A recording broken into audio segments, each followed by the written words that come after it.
Hour number 2 of the final show this week before we get into the holidays. Merry Christmas to everybody out there. I hope you do have a wonderful Christmas if you do celebrate. Whatever you do celebrate, I hope you have some good time. If you don't celebrate anything, I hope you have a few days off and you can enjoy it no matter what you're up to.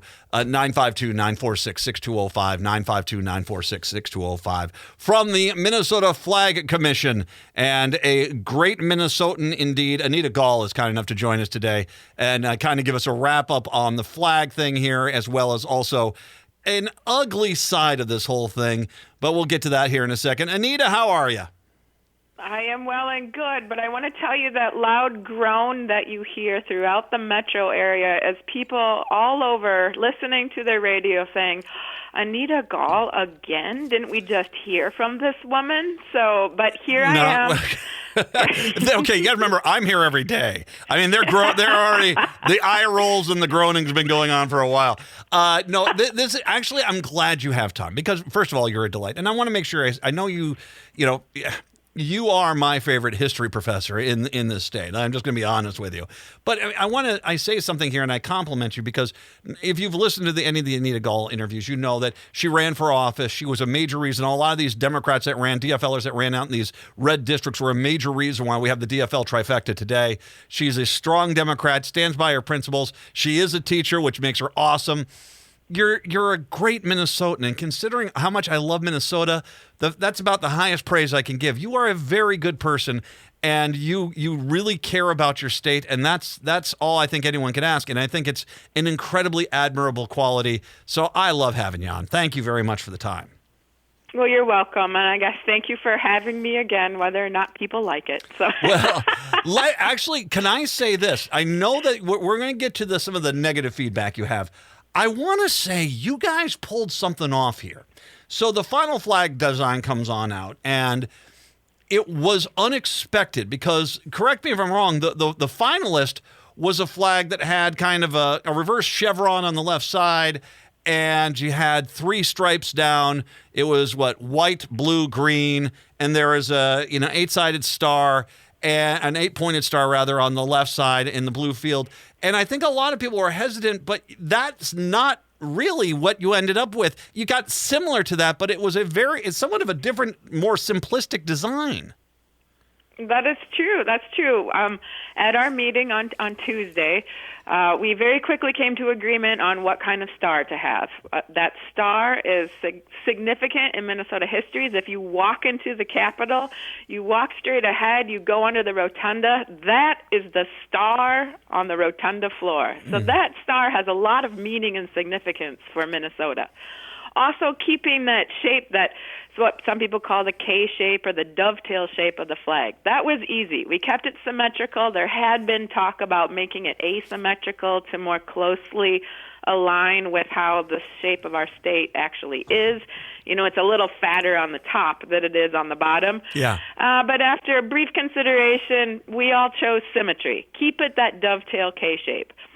But you're right. Then came the question of the stripes and the colors. Do we keep the 3 stripes?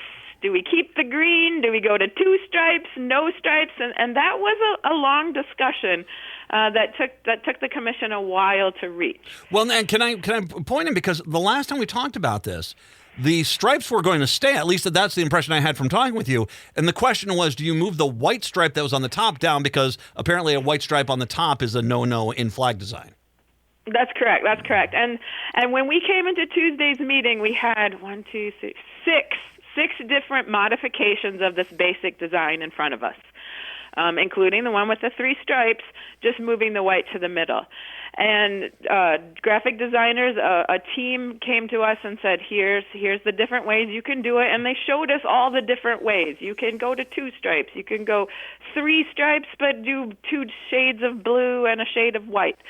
And so after listening to their recommendations and discussing amongst ourselves these principles of good flag design, the symbolism of the flag, the meaning of the flag, what ended up winning was this current flag design that you see that we felt as Minnesotans better reflected Minnesota. Mm-hmm. We are the land of 10,000 lakes.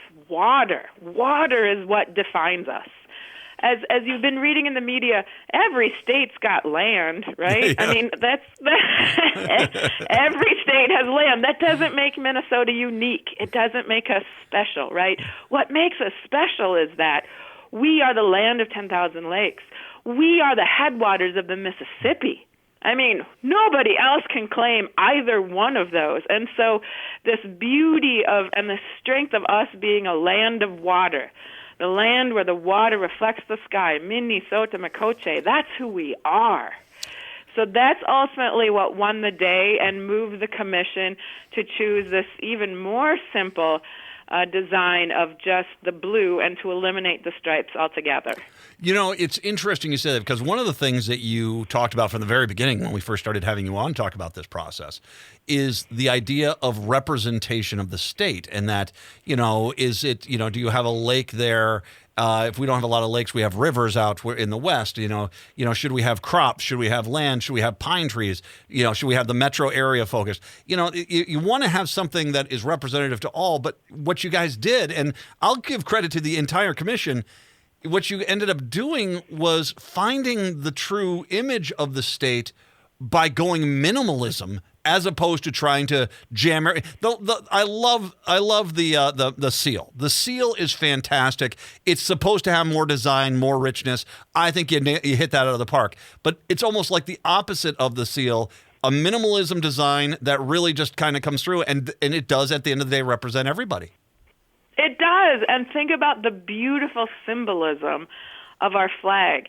And it's going to be so simple and so distinctive that, you know what, people are going to get tattoos. Really. People are going to get tattoos of our state flag. It's just that beautiful and simple and unique and distinctive. I foresee, you know, now you're going to hear little chatter like, oh, it's so simple. Oh, it's so boring. I can't believe the commission did this. But you just give it a few weeks, give it a few months, Matt. Oh. In time, everybody's going to come around and appreciate the beauty of the simplicity of this design. I'm going to give you, I mean, because we're going to get to the negative, but I want to be honest. When this design came on out, and it was the first time everyone had seen that flag without the stripes on it, the vast majority of people, they might have said something like, okay, it wasn't my first choice, but I really like this design. I saw a lot of that. I think that was where I knew it's like, oh, you guys did it. You guys pulled it out at the end. The plane was coming down hard, but you got the controls and you landed it perfectly. You did a great job there because I think that as much as there are going to be whiners, and we'll get to the whiners, but as much as there are whiners, I think with this design, you did something I didn't think was possible. I think the majority of the state thinks it's a good design. I thought you did. I think at the end of the day, you did a great job. Well, thank you. Thank you. You know, there is a lot of negative chatter about this, but you know, it's always the naysayers who are the loudest voices in the room, right? Oh, yeah, I know. The silent majority likes it. And maybe even if they don't like it, they're like, yeah, you know, that's fine. Which is a very Minnesotan thing to say anyway. You know, we don't tend to get too worked up. Oh, yeah, yeah, that's fine. That's a design you got there then, yeah. Okay, one thing about the blues. With the two different shades of blue, which, by the way, like I said, you guys did a lot right here. Is there specific symbolism for each color blue? Well, the dark blue represents the night sky. Okay. So the shape of the North Star is in the night sky, Matt. You look up at the night sky and you see right. Polaris. Sorry, my bad. And it also, because it's dark, I mean, also think of the shape of Minnesota, that dovetail shape. That is the land, in a sense. That is the land of Minnesota, but it is also the night sky. I mean, there are levels of symbolism here. Like, you think it's just a simple, boring flag. It is not. The symbolism of this flag is beautiful and is much more layered and nuanced than many people give it credit for. What did I tell you the first time you came on the air? I said the South Carolina flag, it's just a straight blue flag with a palm tree and the crescent on there. And I said, it's just simple. It's a palmetto tree. Yeah, you're right. Palmetto tree. Okay. Thank you. You're exactly right. And boy, I'm going to hear about that from them. No, it's a palmetto tree and it's the crescent and it's just simple. No, I don't think simplistic is bad. As a matter of fact, I think if anything we've learned from this whole process is sometimes simplistic is by far the best option. Right, and think about New Mexico's flag. For crying out loud, it's yellow with this stylized red star. That's it. It's even more simple than ours. That's distinctive. When you walk down that causeway, I don't know if you've ever visited Mount Rushmore, Yes, right? yeah. You're walking down that causeway, the avenue of state flags, and you're walking down, you notice New Mexico's flag. That yellow sticks out. You're like, oh, that's New Mexico. From now on, Minnesotans will stick out. You're like, oh, that beautiful shade of the two blues with the Minnesota K, we'll know it. We won't have to look for ours. Is that Minnesota? No, that's Montana. Is that Minnesota? No, that's Wyoming. We're not going to have to do that anymore. Now Minnesotans will be one of those distinctive flags that sticks out. Let's get to the ugly. You, and I'm going to presume other members of this commission, were targeted after this flag with incredibly harassing phone calls, swearing, lots of incredibly disrespectful tone. Talk a little bit about that. Oh, yeah. Apparently changing a flag gets people's undies in a bunch so much that they figure out my phone number and leave very harassing, filled, vaguely threatening messages starting at, I think the first one came in at 5:45 a.m. on Tuesday morning. Who calls a person, a stranger anyway, to harass them at 5:45 a.m.? But all that aside, that's been a little bit, I don't know what the word is. Disheartening. Disheartening would be a good word. To receive such horrible abuse for changing a flag. But it's died down since then. It's, I don't let those arrows pierce my armor. I and the other commissioners are proud of the work we did. At every step of the way, we solicited public feedback over and over. We asked for public comment. We wanted to hear what they said over and over. Everything we've done has been laid out for the public to see, to comment on. The media has covered us. I mean, how many times have I been on this show, Matt, talking about this? And so it's disheartening to receive this abuse when all we're trying to do is do something good for the state of Minnesota, all of which was completely volunteer. None of us got paid to do this, and we spent hours and hours, and I must say many miles on the Subaru Outback going back and forth to St. Paul, and other commission members had to fly in, take the train in, all of this on our own dime. And then to be met with such verbal filth in these messages is a little disheartening, but again, I'm not going to be ashamed of what we did. I'm proud of it, so your words do not hurt me. Well, and it should be noted, I mean, Steve Druskowski was on this commission with you. This wasn't all like the lineup of liberals. This was a really slice of the state. You had conservatives, you had liberals, you had middle of the road people. I think Steve Simon was on it. The statewide seat holders. They were all part of this process.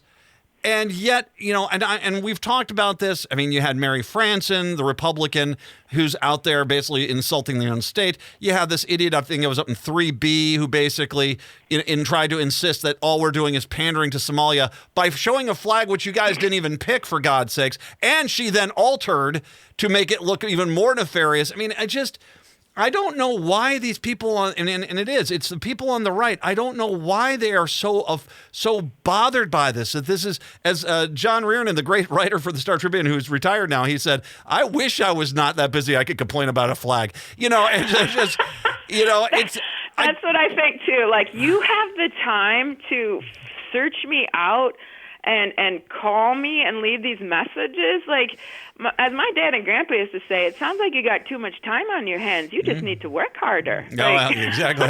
Well, do you know, was this some sort of planned attack, or is it did someone put your information out there and other committee members' names out there? I don't know. I know that most of the phone calls came from a 320 area code.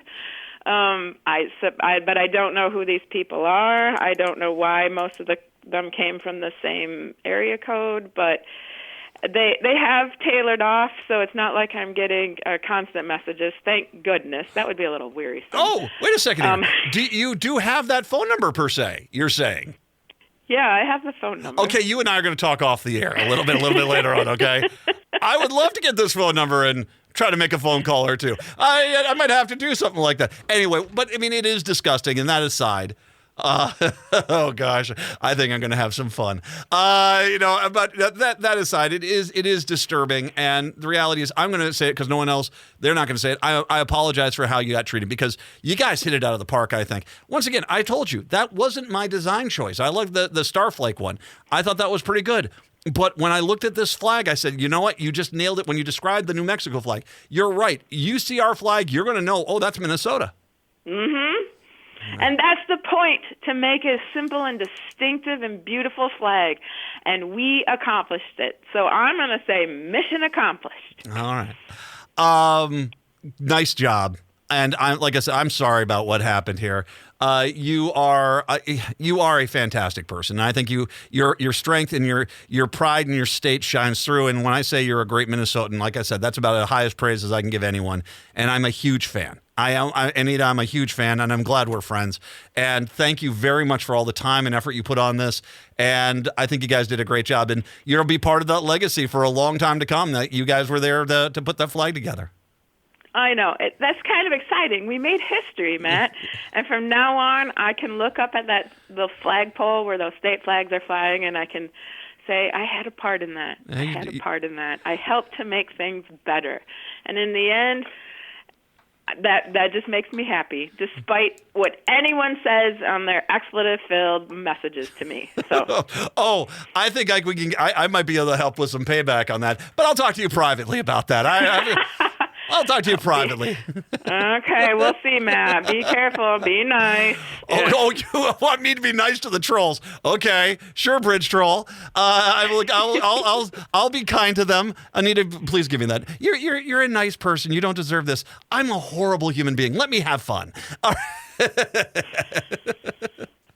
I don't know. I'll have to think about that. I don't know if that's a good idea. All right. But we'll talk afterwards. Happy holiday. It could be your Christmas gift to me. You already got honey. Come on. She brought me a vat of honey. It is fantastic. It is that honey you guys got out there is absolutely top notch. I can't tell you how much I appreciate that. I hope you have a wonderful Christmas over there in the beautiful western side of the state of Minnesota. Well, thank you. It's supposed to be balmy this weekend, so instead of sledding at the family Christmas party, we're planning on playing kickball and lawn games. Nothing wrong with this. Is crazy. Well, the good news is you won't have bugs at least. That'll be nice. That is true. Have a Merry Christmas. All my best to your entire family, and thank you very much for all the hard work that you put in on the Flag Commission. No problem. I'm happy to do it, and you too. Have a great Christmas holiday. I'll talk to you some other time. You bet. Take care. Anita Gaul, you don't have to join us. Absolutely sensational. I think the flag is really nice. And like I said, I'm going in this with the mentality of, my choice is not going to be the choice of everyone else. So I know there's going to be a compromised choice. I think it's cool. I think it's a cool flag. So all you haters out there, get a life. And I'm going to get that phone number. I'm going to get Anita to give me that phone number. Hello, 320 area code. It's Matt. We'll take a break. Come on back. It is the Matt McNeil Show right here on AM 950.